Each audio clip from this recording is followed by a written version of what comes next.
Bwana Yesu asifiwe na kusalimu katika jina la Yesu Kristo popote unakonitazama. Naitwa Nabii wa Ufunuo kutoka Moshi, Kilimanjaro, Tanzania. Leo nimekuja kwa kuongelea jambo moja ambalo mimi pamoja na udogo wangu, kuna wengi wamenitangulia na wanafanya vizuri, limenichanganya akili na lazima niongee ili kama kuna ambaye alitakiwa kuongea hajaongea, sasa isikike nimeongea. Iko namna hii. Nimeona ili sakata la Kuhani Musa, namna anaongelewa, namna anajajiwa, namna anasemewa. Hii haijatokea tu kwa mtumishi mmoja wa Mungu. Imetokea kwa watumishi wengi sana wa Mungu ambao wanafanya vizuri na Mungu anawatumia namna hiyo. Na sijawahi kuona hata siku moja. Labda ametokea mimi sikuona, lakini sijawahi kuona hata siku moja watumishi wa Mungu wote vichwa vimewaka moto kukataa kuona mtumishi mwenzao anapigwa. Siku za nyuma nilisema hivi, sisi watumishi wa Mungu ni hivi vidole vitano. Ukipiga hichi kikiumia, hivi vyote vinakuwa na maumivu, vyote vinashika ganzi. Ukipiga hichi na hivi vingine vyote vinashika ganzi. Lakini cha kushangaza kuona Kuhani Musa anaongelewa kitu kama hicho, au mtumishi mwingine yoyote. Kuna watumishi bwana wanafurahia.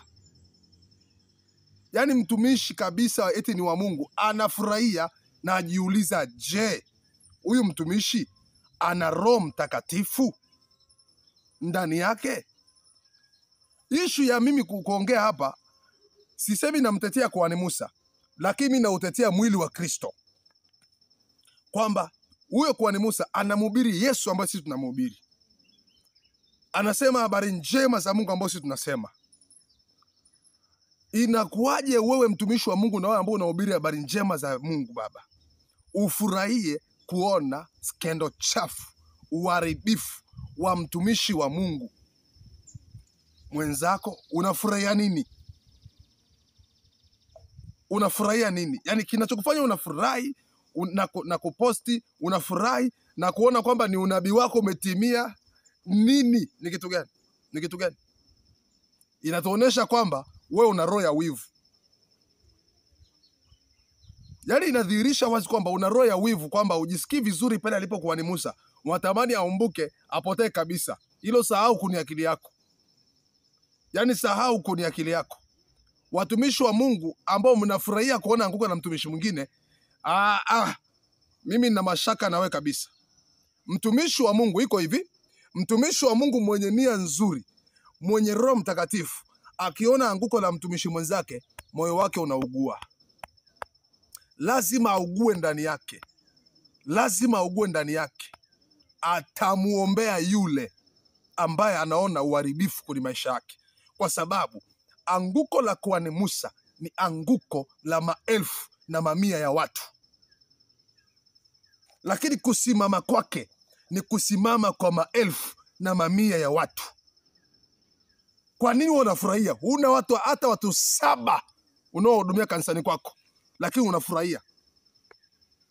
Una hata watu, lakini mtu anafurahia kabisa. Una hata watu wanaokutazama wewe, watu wanakuangalia na kupuuzia, lakini unafurahia anguko la Kuhani Musa. Namba 2, kwani baraza la mitume na manabii taifa linafanya kazi gani?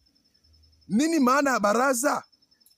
Kwa nini tunakuwa na umoja sasa wa mitume na manabii? Ni wapi tunasaidiana? Najua nitaonekana kijana mwenye kerere, hamna shida. Ni wapi tunasaidiana? Nini umuhimu wa baraza la mitume na manabii kama mwenzetu atapigwa hivi tukanyamaza? Au mmeongea tujasikia? Vyombo vya habari vitaposti kila mahali kumchafua mtumishi wa Mungu mwenzetu, na sisi tukanyamaza kimya. Sasa haya yataendelea mpaka lini? Wapi umeona Shea anachafuliwa? Wapi umeona Shea anachafuliwa?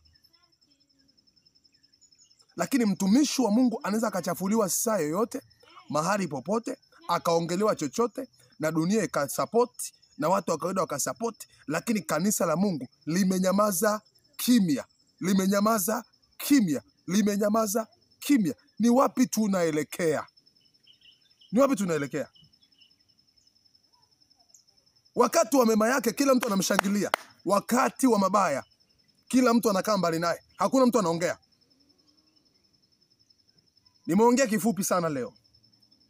Nimeongea kifupi sana. Kama kuna mamlaka zinazohusika ambazo zinaweza kusimama na kupiga kelele kwa ajili ya watumishi wa Mungu wanavyoshambuliwa vibaya, nimesema hivi, iwe ni ukweli, haimuondoi Kuhani Musa kuwa mtumishi wa Mungu. Lakini pia iwe ni ukweli, watumishi wa Mungu tulipaswa tuugue kwa kuona mtumishi wa Mungu mwenzetu anapotea, mtumishi wa Mungu mwenzetu anaumia. Hivyo sisi tungesimama kama watumishi, kama timu, kumkava, kumsaidia, kumuombea arudi mahali pake, na sio kuendelea kutoa unabii ambazo hazina maana. Tuwatafuta kiki ambazo hazitatusaidia.